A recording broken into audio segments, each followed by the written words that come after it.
शुरू करो, डालो बुनियाद, घर महल नजर आएगा। वंडर लाइए, वंडर अपनाइए, फर्क नजर आएगा। वंडर सीमेंट, फर्क नजर आएगा। नमस्कार, मैं हूं रविंद्र जैन और आप देखना शुरू कर चुके हैं सबकी खबर। मध्य प्रदेश में भारतीय जनता पार्टी के विधायकों में सरकार के प्रति, प्रशासन के प्रति और आपस में नेताओं के प्रति असंतोष बढ़ता चला जा रहा है। पिछले 48 घंटे में 3 वीडियो तेजी से वायरल हो रहे हैं और ये तीनों वीडियो चीख चीख कर कह रहे हैं कि मध्य प्रदेश में भारतीय जनता पार्टी में सब कुछ ठीक नहीं चल रहा है।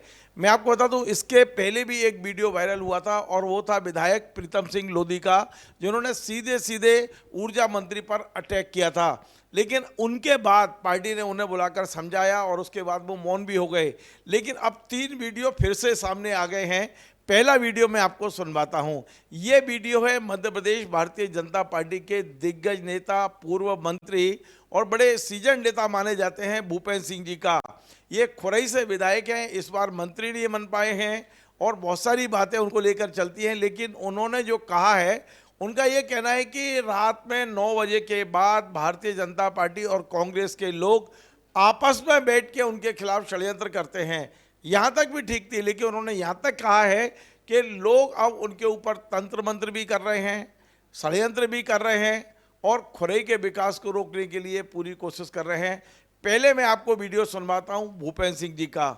मैं इस मुद्दे पर बात भी करूंगा विशेषज्ञ से, लेकिन पहले आप इस वीडियो को सुनिए। भूपेंद्र सिंह जी का ये दर्द है, वो मैं आपको सुनवाता हूँ। दिया है कि भाजपा और कांग्रेस वाले रात के 9 बजे के बाद बैठ के साजिश करते हैं आपके खिलाफ।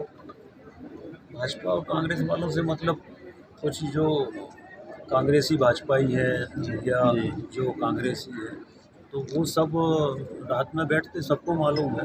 और वो पूरे समय भूपेंद्र भैया के खिलाफ षड्यंत्र करते हैं। एक ही काम है, खुरई का विकास कैसे रोका जाए, इसके लिए षड्यंत्र होते हैं। तो लाक्षा ग्रह बनाए जाते हैं, पूजा पाठ कराए जाते हैं, तंत्र क्रियाएँ कराई जाती हैं, ये सब होता है, आपको भी पता। तो आपने भूपेंद्र सिंह जी का वीडियो सुना, जिसमें वो कह रहे हैं कि उनके खिलाफ षड्यंत्र हो रहा है और ये षड्यंत्र में बीजेपी और कांग्रेस दोनों के लोग शामिल हैं। अब मैं आपको लेके चलता हूं सागर जिले के ही देवरी में। देवरी के विधायक है ब्रज बिहारी पटेरिया। उनका कल का वीडियो, हमने खबर भी बनाई थी, लेकिन कल का वीडियो ऐसा लगता है कि उनका पूरा दर्द उन्होंने बाहर रख दिया हो। दरअसल देवरी जो नगर पालिका है, वहाँ की अध्यक्ष उनकी सुनवाई नहीं करती हैं और वहाँ के पार्षद विधायक जी के साथ है। इसके बाद भी एक छोटा सा प्रस्ताव पारित नहीं करा पा रहे थे। प्रस्ताव ये था कि देवरी को वो देवपुरी बनाना चाहते हैं। मुख्यमंत्री से चर्चा हो गई, विधानसभा में प्रस्ताव आ गया, लेकिन नगर पालिका में जब तक प्रस्ताव नहीं होगा फाइल आगे नहीं बढ़ रही। तो उन्होंने कल एक विवाह समारोह में मंच से जो कुछ भड़ास निकाली वो सुनिए। वो किस तरह से कह रहे हैं कि हमारी नगर पालिका, जो भाजपा शासित नगर पालिका है देवरी की, वहाँ सफाई नहीं हो रही, वहाँ पानी नहीं मिल रहा है लोगों को, नगर पालिका फेल हो चुकी है। और ये भी कह रहा है कि नगर पालिका की जो अध्यक्ष हैं उन्हें कोई नेता संचालित करता है। अब आप अंदाज लगाइए उन्होंने किसका इशारा किया है। वहाँ के स्थानीय लोग कहते हैं कि बगैर नाम लिए उन्होंने सागर के जो विधायक हैं शैलेंद्र जैन, उन पर अटैक किया है कि शैलेंद्र जैन इनको संचालित करते हैं, लेकिन नाम नहीं लिया। और उन्होंने ये भी कहा है कि जो व्यक्ति मेरे पीछे पड़ा है मैं भी उसकी पेंट गीली कर दूंगा। जरा ये वीडियो सुनिए। ये है देवरी के विधायक, भारतीय जनता पार्टी के विधायक ब्रज बिहारी पटेरिया का, सुनिए। इस बात की अपनी पीड़ा जाहिर करना चाहता हूँ, जहाँ हमारे सम्मानित पार्षद कर्मी बैठे हैं। 15 पार्षदों की परिषद है, 13 भारतीय जनता पार्टी के हैं, 12 पार्षद विरोध कर रहे हैं, फिर भी परिषद चल रही है। नगर पालिका की सड़कों की सफाई नहीं हो रही है, नालियां साफ नहीं हो रही है, लोगों को पीने का पानी नहीं मिल रहा है, आम जनता हलाकान है, परेशान। उसके बाद भी नगर पालिका चल रही है। अब वो क्यों चल रही है, कैसे चल रही है, ये सब बातें इस मंच से करने की आवश्यकता नहीं है। इतना जरूर कहूंगा कि जो बाहरी लोग देवरी की राजनीति में हस्तक्षेप कर रहे हैं वो चेत जाएं, संभाल लें अपने आप को। ये ना समझे कि उनके क्षेत्रों में हमारा कोई दखल नहीं है। उनकी तरह यदि मैं अपनी पे आ जाऊंगा तो उनके पजामे ढीले हो जाएंगे। अपने आप को संभाल लें। अपने सम्मानीय पार्षदों से भी कहना चाहता हूँ, पार्षदों से क्या, जितने भी निर्वाचित जनप्रतिनिधि हैं, मैं भी इसमें शामिल हूँ। यदि हम अपने कर्तव्यों का, अपने दायित्वों का निर्वहन नहीं कर सकते, हम जनता की भावना, उनकी कसौटियों पर, उनके मन के अनुरूप काम नहीं कर सकते, उनकी कसौटियों पर खरे नहीं उतर सकते, तो हमें अपने निर्वाचित पद पर रहने का कोई अधिकार नहीं। पार्षद लोग पड़े हैं अपनी पार्षदी बचाने के चक्कर में, परेशान हो रही है देवरी नगर की जनता। मेरी लड़ाई किसी के खिलाफ नहीं है, मेरी लड़ाई किसी के पक्ष में भी नहीं है, मेरी लड़ाई देवरी नगर की जनता की तकलीफों के लिए, जिसके लिए मैं परेशान हूँ, तो मेरे दुखी हूँ। इसीलिए सारे लोग चेत जाएं। यदि मैं अपनी पे आ गया तो फिर आप जानो और आपका काम जाने और आपका भगवान ही माने के, इतना सब लोग ख्याल रखें।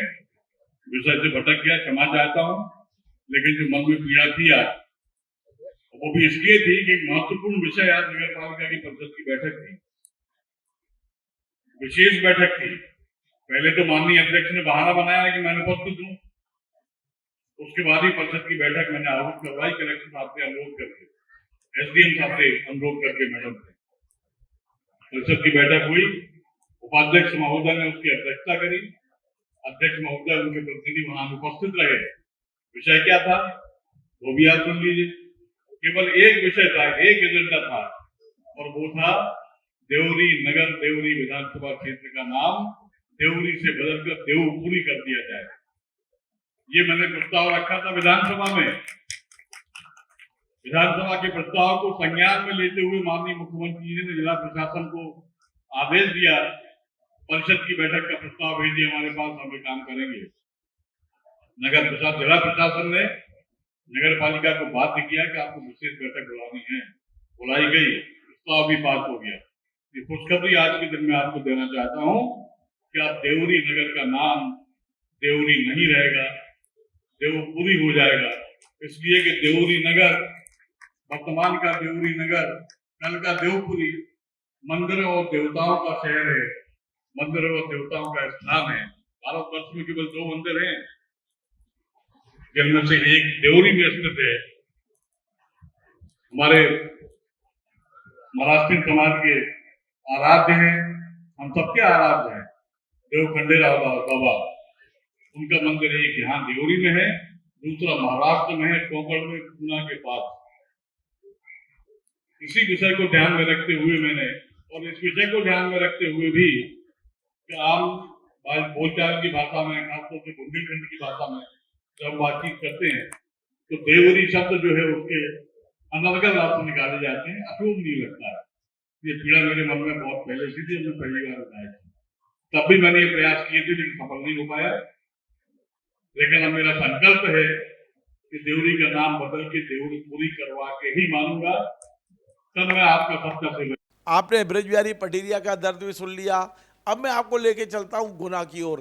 गुना में एक अनुसूचित जाति के विधायक है पन्ना लाल जी साके। पन्ना लाल जी साके का भी यही दर्द है कि शासन प्रशासन सुन ही नहीं रहा उनकी। वहाँ नगर पालिका का गठन होना है, वो जो गांव नगर पालिका में आना है उसमें एक हीरापुर गांव है। विधायक जी ने उसका प्रस्ताव दिया, लेकिन प्रशासन ने उस पर लाल स्याही फेर दी। अब वो सार्वजनिक रूप से कह रहे हैं कि चूंकि मैं एक अनुसूचित जाति से आता हूँ तो मेरी स्थिति यहाँ ऐसी हो गई है जैसे गरीब की लुगाई और पूरे गांव की हो जाई। आखिर ये शब्द विधायक को क्यों बोलने पड़ रहे हैं? विधायक जैसा जो चुन के आया है वो ये भी कह रहे हैं कि हमारे यहाँ जो इलेक्टेड है और सिलेक्टेड है उनकी सुनवाई नहीं हो रही, सुनवाई किसी और की ही हो रही है। मैं आपको पन्ना लाल जी साके का ये वीडियो भी सुनवा देता हूँ। अरे मैंने आपसे कह तो रही भैया, मैं आरक्षित सीट का होने के कारण और मेरी स्थिति ऐसी है कि वो किसी गांव में वो गरीब की लुगाई और सब गांव की हो जाएगी। पापा मम्मी ये करते थे तो मैं क्या करूँगा? मैं कह ही सकता हूँ केवल प्रेस कॉन्फ्रेंस में बोलो, कुछ विशेष बातों बताओ। तो आपने सुना ज्योतिरादित्य सिंधिया जी का क्षेत्र है और वहाँ के विधायक भी दुखी है कि उनके काम नहीं हो रहे हैं। तो क्या हो रहा है मध्य प्रदेश में? पहले एक विधायक सामने आए थे प्रीतम लोधी, उन्हें संगठन ने बुला के समझा दिया, अब तो 3-3 विधायक सामने आ गए हैं। क्या संगठन इन्हें बुला के समझाएगा? और ये विधायकों की संख्या क्यों बढ़ रही है, असंतोष क्यों है, इस मुद्दे पे आज हम बात करेंगे मध्य प्रदेश के वरिष्ठ पत्रकार रिजवान अहमद सिद्दीकी जी से, और उनसे समझने की कोशिश करते हैं कि ये असंतोष क्या और बढ़ेगा, इसे रोकने की कोशिश क्यों नहीं हो रही है, और कोशिश हो रही है तो ये रुक क्यों नहीं रहा है, किसी ना किसी रूप में फिर बाहर आ जाता है। एक विधायक को रोकते हैं तो 3-3 विधायक सामने आते हैं। इन मुद्दों पे बात करते हैं। रिजवान जी, आपका बहुत बहुत स्वागत है। मैंने बहुत लंबी भूमिका बना दी है। मध्य प्रदेश में भारतीय जनता पार्टी को हम चाल चरित्र चेहरा की पार्टी मानते हैं, और भारतीय जनता पार्टी में क्या वो प्लेटफॉर्म खत्म हो गया है जहां अपने मन की बात करते थे, इसलिए इनको वीडियो जारी करने पड़ रहे हैं विधायकों को? भूपेंद्र सिंह जैसे, मतलब एक कहना चाहिए बड़ी गंभीर नेता, जिनके बारे में कहता है कि संगठन का कोर ग्रुप जो है ना उसके वो सदस्य हैं, वो सार्वजनिक रूप से कह रहे हैं कि उनके खिलाफ षड्यंत्र ही नहीं हो रहा है, तंत्र मंत्र भी हो रहे हैं। धन्यवाद रविंद्र भाई। एक तो इसमें सागर जिला है। अब इस बार सागर जिला का विवादों से बड़ा ज़बरदस्त नाता है, और अगर पीछे आपको याद होगा, पीछे कुछ विधायकों के निधन ज़्यादा हो गए थे, तो कहा गया था कि विधानसभा में वास्तु दोष है और इसको कुछ, इसके निराकरण के लिए कुछ किया जाए। तो हो सकता है भारतीय जनता पार्टी अपने संगठनात्मक तो प्रयास कर ही रही है, हो सकता है उसको इस तरह की भी कोई चीज़ करनी पड़े, इसलिए कि सागर जो है वो अब सुधर ही नहीं रहा है। भारतीय जनता पार्टी का स्थायी कार्यालय बना है भोपाल में, क्या उसमें कोई वास्तु दोष लग रहा है आपको? देखिए, हम अंधविश्वास तो नहीं बढ़ाएंगे, लेकिन कुछ ना कुछ तो गड़बड़ हो रहा है, इसलिए कि इस तरह से हो रहा है कि सागर में विवाद थमने का नाम ही नहीं लेता। अभी मेयर भी तलब की गई थी वहाँ की, है ना। अब भूपेंद्र सिंह, वो मेयर और जिला अध्यक्ष का झगड़ा था, तो था ना, झगड़ा तो है ही, संगठन में झगड़ा है और लगातार है। ये मेयर भी कांग्रेस से आई थी, ये अभी तो हम भूपेंद्र सिंह जी की बात कर रहे हैं, आगे करेंगे उनकी बात, पटेरिया जी की। तो जिस तरह से भूपेंद्र सिंह जी तंत्र मंत्र और उनको इस तरह की भी चीज़ों की जो आशंकाएं हैं कि षड्यंत्र सब लोग उनके साथ मिलके कर रहे हैं, तो उन्हीं के साथ ऐसा क्यों हो रहा है, क्या हो गया है ऐसा, और भूपेंद्र सिंह जी किस कोप भवन में चले गए हैं, कहाँ चले गए हैं जहाँ उनको इस तरह के विचार आ रहे हैं। सार्वजनिक रूप से आए, लोगों के बीच में आए जाएं, मिले जुलें, और संगठन को भी इस तरह की चिंता करना चाहिए कि ऐसी निराशा, ये एक निराशावादी बातें हैं, और इसमें न पुरुषार्थ दिखता है, न एक इतना बड़ा जनप्रतिनिधि दिखता है, ये कहाँ खो गया जनप्रतिनिधि। तो उनको कम से कम आगे आके, या फिर जैसा आप कहते हैं कि इलाज की ज़रूरत है तो फिर इलाज ही हो जाए। नहीं, क्या आपको लगता है कि मंत्री ना बनाने का एक बहुत बड़ा शौक है उनको आज भी, और उससे वो उभर नहीं पा रहे हैं? भूपेंद्र सिंह जी बड़े परिपक्व नेता रहे हैं। एक बार विधानसभा का चुनाव भी हार गए थे, फिर सांसद बन गए, और फिर उसके बाद मध्य प्रदेश में बड़े बड़े पदों पर रहे हैं। पीछे तो ये भी चर्चा होती रही कि वो मुख्यमंत्री बनने वाले हैं, है ना। फिर उसके बाद अभी भी ये चर्चा है कि वो प्रदेश अध्यक्ष बन सकते हैं। ऐसी सब परिस्थितियों के बाद भी वो इतना घोर निराशा में चले जाएंगे, ऐसी उम्मीद नहीं की जाती। और भूपेंद्र सिंह क्यों निराशा में जा रहे हैं, क्या उनको वाकई इतना निगलेक्ट कर दिया गया है? वो पहले प्रदेश अध्यक्ष के बारे में भी उन्होंने कुछ कह दिया था, क्या उनको कोई सुन ही नहीं रहा है? और अपनी बात सुनाने के लिए ये तरीका मुझे ठीक नहीं लगता। नहीं तो एक आप मंच दीजिए। और एक और बात रिजवान भाई, भारतीय जनता पार्टी में एक संगठन महामंत्री का पद है, यद्यपि एक गलती इनसे हुई है कि इन्होंने संभागीय संगठन महामंत्री के पद समाप्त कर दिए हैं, क्योंकि संभागीय संगठन मंत्री की जब आंखें डरती थी ना, तो विधायक उस हिसाब से चलते थे। अब मध्य प्रदेश में बहुत बड़ा प्रदेश है, 230 विधायक हैं, सांसद हैं, और बहुत बड़ा नेटवर्क है, और एकमात्र संगठन महामंत्री हैं हितानंद जी। आपको लगता है कि हितानंद जी को इस मुद्दे पे तत्काल एक्शन लेना चाहिए? जो विधायक भी निराश, हताश, या जो भी एक तरह से कहना चाहिए पटरी के नीचे उतर रहे, उन्हें पटरी पे लाने का काम तो हितानंद जी को करना चाहिए। क्या वाकई वो नहीं कर पा रहे हैं, या वो कर तो रहे हैं लेकिन विद्रोह इतना ज़्यादा है, नाराज़गी इतनी ज़्यादा है कि उसको संभालना मुश्किल हो रहा है? देखिए, ये सत्ता की जो बीमारियां हैं, सत्ता के साथ जो बहुत ढेर सारी चीज़ें आती हैं। अगर आप हितानंद जी की बात कर रहे हैं, तो जाहिर है जो संभागीय संगठन मंत्री होते थे, ज़िलों में भी ये लोगों के पास ज़िलों के भी प्रभार होते थे, और वो सब व्यवस्था ख़त्म कर दी गई है। वो एक शॉक ऑब्जर्वर की तरह थे, और वो पल पल की रिपोर्ट, पल पल की जानकारियाँ उनके पास होती थी, और एक अच्छे ढंग से समन्वय चलता था। भारतीय जनता पार्टी वैसे भी संगठन को प्रमुखता देने वाली पार्टी है, उसमें सरकार के बराबर पैरेलल और कई बार सरकार से भी आगे संगठन को महत्व दिया जाता है, लेकिन इन चीज़ों की थोड़ी कमी आई है। और हितानंद शर्मा अकेले कितनी चीज़ों को सुधार सकते हैं, कितनी चीज़ों में को ध्यान दे पाते हैं, नहीं दे पाएंगे, ये एक अलग विषय है। लेकिन इसमें प्रदेश अध्यक्ष और उनके बीच में भी एक समन्वय होकर अगर बेहतर ढंग से इस तरह की चीज़ों पर ध्यान दिया जाए, और चूंकि विधायक है, विधायक तो फिर सत्ता भी आ जाती है, तो सबके बीच में अगर समन्वय होगा, ऐसी चीज़ों को लेकर एक कोई पॉलिसी बनेगी। लेकिन जिसे अगर नहीं सुधरना है, भूपेंद्र सिंह जी तो लंबे समय से इस तरह की बातों, इन विवादों में आ ही रहे हैं। जिन्हें नहीं अगर सुधरना है तो फिर उनके लिए क्या किया जाना चाहिए, पार्टी को उसका भी कोई इंजेक्शन या कोई दूसरी तरह की दवा गोली का इंतजाम करना चाहिए। एक आखिरी सवाल और बड़ा महत्वपूर्ण है ये, वो सवाल ये है कि मध्य प्रदेश में भारतीय जनता पार्टी के प्रदेश अध्यक्ष बी डी शर्मा जी का कार्यकाल समाप्त हो चुका है। ना तो उन्हें एक्सेशन दिया जा रहा है, ना उनको उनकी जगह कोई दूसरा आ रहा है।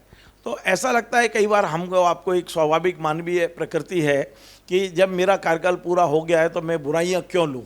इसके लिए तो कहीं बी डी शर्मा जी अनुशासन का हंटर को एक तरफ रख दिया उन्होंने, बी डी शर्मा जी ने, कि भाई अब मेरा या तो पार्टी मुझे पूरा की पूरा मौका दे दे, नया कार्यकाल दे दे, और या फिर मैं क्यों रिस्क लूँ, क्यों बुराइयां लूँ। तो उन्होंने भी अपने आप को कुछ तटस्थ कर लिया हो, जब तक पानी सिर से नहीं गुजरे तब तक उन्होंने अपने आप को तटस्थ कर लिया बी डी शर्मा जी ने। वरना बी डी शर्मा जैसे व्यक्ति के होते हुए इस तरह की जो घटनाएं हो रही हैं, इसमें थोड़ा आश्चर्य तो लग रहा है। बिल्कुल रविंद्र भाई, मैं वी डी शर्मा जी को तब से जानता हूं जब वो एवीपी में सक्रिय रूप से काम करते थे। एक कार्यकर्ता के नाते भी किया, फिर उन्होंने एक बड़े नेता के तौर पर भी काम किया। मैं उन्हें तब से जानता हूं, और वो कभी इस तरह से पलायन वाले नेता तो मैं नहीं जानता उनको, पलायन नहीं करते वो, और आखिरी दम तक, आखिरी क्षण तक वो काम करने वाले व्यक्ति हैं।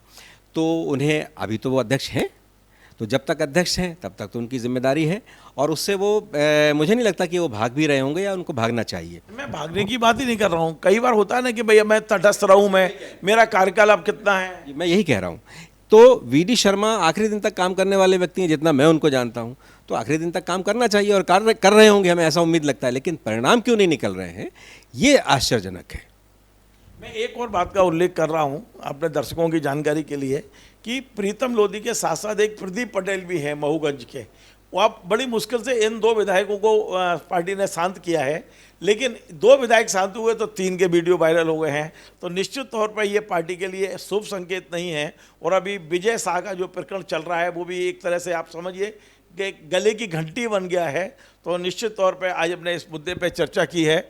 मैं अपने तमाम सारे दर्शकों को बता दूं कि ये इतना गहन मुद्दा है भारतीय जनता पार्टी के लिए कि लगातार विधायकों में असंतोष बढ़ रहा है, और खबर तो ये है कि मंत्री भी बहुत ज़्यादा संतुष्ट नहीं हैं। तो अब होना क्या है, क्या नया अध्यक्ष आएगा या फिर यही अध्यक्ष इन सब चीज़ों पे एक बार पुनः नए सिरे से मंथन करेंगे। और जैसा हमने पिछले दिनों देखा कि कई नगर निगम महापौरों को बुलाया गया, नगर निगम अध्यक्षों को बुलाया गया, विधायकों को बुलाया गया, यहाँ से फटकार लगाई गई। तो क्या इस तरह की प्रक्रिया फिर से पार्टी में शुरू होगी? और जो भी इस तरह का असंतोष जहाँ जहाँ से नज़र आ रहे हैं, क्या इसका पूरा ऑपरेशन पार्टी करेगी? हमारी इन तमाम सारी चीज़ों पर नज़र होगी। आपको हमारा ये कार्यक्रम पसंद आए, आप इसे शेयर करें, लाइक करें, कमेंट करें, और आपसे बार बार निवेदन है हमारे इस चैनल को सब्सक्राइब अवश्य करें। धन्यवाद।